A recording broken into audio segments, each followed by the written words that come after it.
Hello, my friends. My name is Andy Core, and I'm a stress and productivity expert. And I thought today I would give you a little clarity around what stresses employees the most.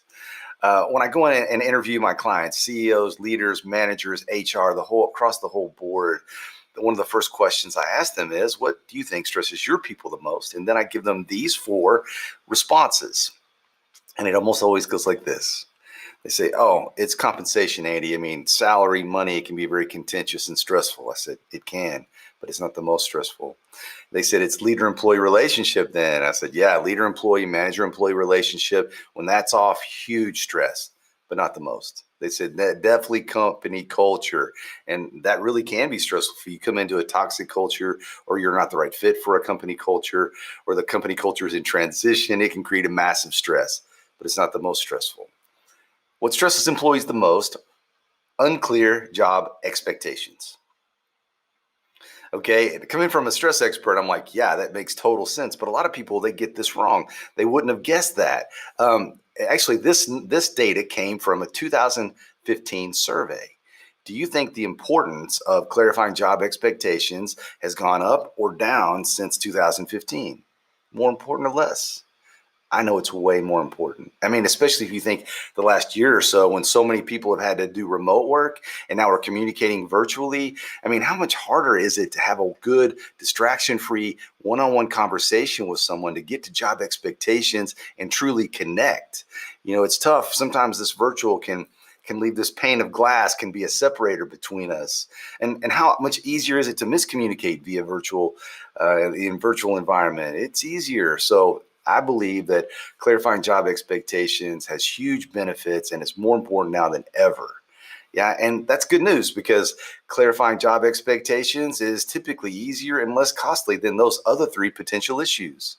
So I'm going to give you one of my top tools, strategies to improve job expectation clarity. Okay, I think it's best if we do this, if we go to the whiteboard. Okay. So here's the question that I want you to integrate into your training programs, into any conversation, any strategy meeting, that as many times and as many places as you can. Okay, here's the question I want you to integrate. What is the win? What's the win? All right, I'll give you an example of why I know this is so important and helpful. I did a presentation. They said that stress info is good. Would you mind meeting with our VP of sales and our CEO? They're having stress and contention. I said, sure. I met with this VP of sales by himself. And I said, a lot of contention? He goes, yes. I said, okay, here's my question for you. Are you clear on what you could do that would be a win in the CEO's eyes? His response, I have no idea, Andy. It seems like they change week to week. The goalposts are always moving, and that shows a real lack of clarity in job expectation and in the big wins. So then I went to the CEO and I said, hey, do you think your VP of sales knows what he could do to show a real win in your eyes? He goes, of course, Andy, we meet every week. So even two really successful, conscientious, these two guys were friends even, can get off because they assume the other person knows what the win is, and that can create some real issues. So I want you to incorporate this question of what's the win into, like I said, any situation you can. I'm going to give you one of my favorite places to put this.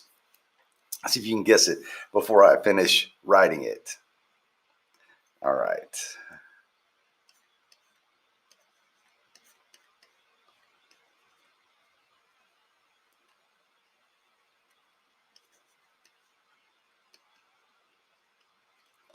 Performance reviews.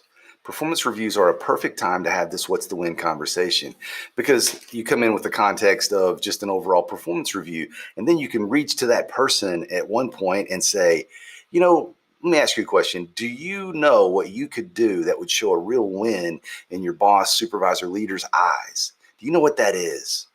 And don't let them off the hook. Keep asking until you get them to have a specific response.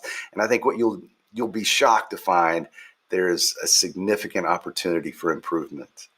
So This What's the Win? I know I'm just glancing over it, but it's important. It's helpful. I've seen it work in many situations.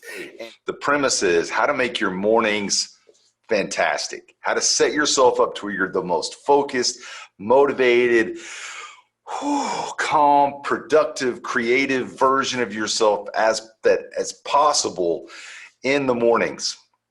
Now, I know for some of you who are not morning people, that's not what I'm talking about. I'm not talking about who's a morning person and who's not a morning person. Today, this program is about, regardless of whether you wake up, boom, I'm awake, or it takes you a bit, this is about structuring your patterns and your thinking in a way that has been shown by some great research to increase your engagement, your want to jump in and tackle your work.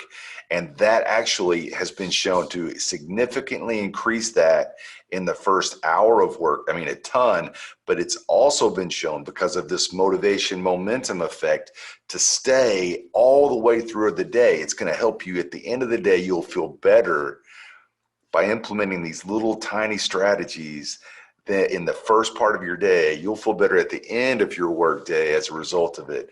I promise, when you put these ideas into place, you will notice that you're more focused. You have a better, what psychologists call an affect, which is just your emotional state. You have better emotion, better emotional control.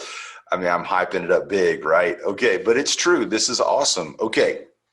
To get us started, though, I'm going to share with you this idea of motivation is just momentum in disguise. I'm going to illustrate that for you. All right, so everybody's felt this way. Oh yeah, check this out. Oh, guess who's in the picture now too?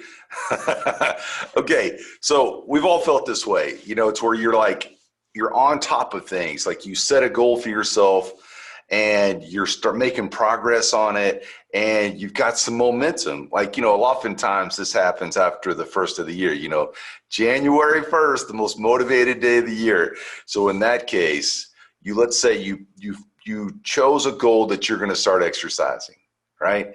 And you exercise for the first day, and then you'll force yourself the second day, and you force yourself the third day. By the third and fourth day, though, it starts to feel easier. And by the third and fourth day, you start thinking, you know what, I actually feel better. And then you start thinking, this is me. And then you think, well, exercise, of course I'm doing it. I can feel it. It makes me feel better. But see, here's the crazy part. If you lose consistency in 3 days, you get to what I call resistance. And that is, I know I should be doing it, but I just don't want to. I know everybody's felt that, why don't I do what I know I should? Well, this is what we're talking about today is one of the primary reasons for that motivation gap. And we can fill that gap. We can bridge that gap. Okay, so because here's the deal. If you fall off your program, whether it be exercise, saving money, starting your day in the best possible way, if you fall off, you have this resistance. Why don't I do what I don't want to do it? But then if you push yourself and then just in 3 days, you can start to get your motivation, your momentum and motivation back. It's crazy. In the world of psychological research, this is called behavioral momentum. And it's a really cool philosophy. And actually, it's great news for busy people like you and I. And it's because if you actually set a good pattern for yourself and you force yourself or motivate yourself or use discipline or whatever you want to call it to do it for, even in a short period of time, 3 days in a row, you can start to experience some significant behavioral momentum, which is just motivation too, right? So, okay, but let's go into this a little bit deeper because this, I think, is what it feels like whenever you are falling off your routine or you're not in a routine and you're having to use willpower to do all the things that you need to do. It's just like you're constantly walking into this headwind. And to me, everything feels harder. You have to use more energy to get the same amount of things done. And it's just everything feels hard. And that's not a great way to be. Okay.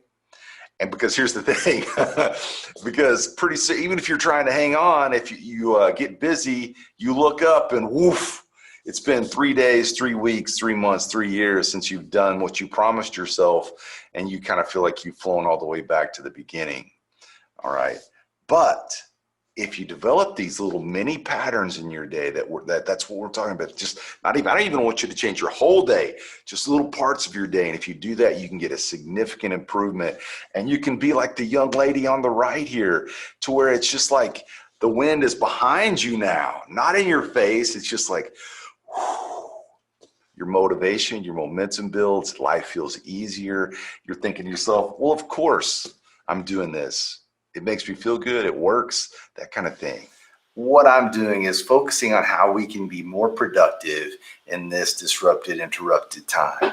What does the research tell us? Because that's what I've been doing here in quarantine, is reading research, trying to find out clear, helpful ideas that will help you and me be more productive, feel better, and maybe even a little bit more relaxed and connected in our downtime.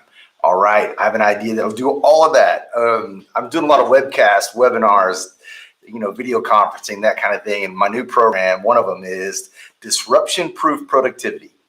And I'm going to share with you a part of that program because some of the research in it is fantastic. Okay, here we go. I'm going to show you a slide from my latest, from that Disruption-Proof Productivity program. And it's on the research on 3 different types of time management and what that can mean for you. Okay, so this particular slide is the 3 variables here are reactive, RTM, which is reactive time management. That means you're reactive to whatever comes. You don't have a real plan. I mean, you're just like a wild stallion that just bursts out onto the plane every morning knowing you can handle what's coming your way. Okay, and that actually can work really well for very few people. Some it can, and sometimes it can work for you or I. However, most of the time, as you can see in this graph, it underperforms. Okay, so then TTM is traditional time management. And that type of time management is what we all know and despise or love. It depends on who you are. But it's prioritize your tasks by importance and then schedule them in your calendar at a specific time to do that task. And I mean, as you can see in this graph, it's massively more productive than reactive time management. But the problem is, if you look at the bottom part of the graph from 0 to 10 to 15 to 20, once someone's day gets interrupted about 20% of the time, anything at that and beyond, traditional time management starts to fail. It starts to degrade. I think really what's happening is you start to feel frustrated. You start to feel maybe not as in control, and that bleeds into your focus, your concentration, and certainly your energy after work. So we've got to think of a new way to do time management that can work well with interruptions. Go to the research is what I always say. 2018, I think the lead researcher was Park. I'll put the link to the study in the description. His focus was, or his research team's focus was on contingent daily planning, task planning, contingent time management. Okay, so here's the thing. Contingent time management is simply just thinking today what might happen tomorrow. So you think about, okay, so what in my history over the past few days, weeks, months, what has happened that's been an interruption for me? What do I know is coming, right? And then how can I deal with that? Now, what's really cool about just thinking this through and having a plan for when interruptions happen is I think it really opens you up to being able to be more relaxed. And as this graph shows, it definitely makes you more productive, because even at 20% of your days interrupted and beyond, contingent time management had no degrading of your productivity. You're able to stay just as productive no matter what's happening. So I'm a huge believer in this. And personally, the way that I do it is I basically, I've got 2 girls. They're doing homeschool right now. But my wife and I let them sleep in a bit, right? So they're sleeping until 9 or 10 o'clock. So I get up early. I know that I get in early at my office, hammer on my most high productive tasks. And then 2 or 3 hours later, my girls get up and then I can take a break, have breakfast with them, goof off with them. And it's a wonderful time. And then once I do that, then I can go back and hit my stride, my next high productive period at work.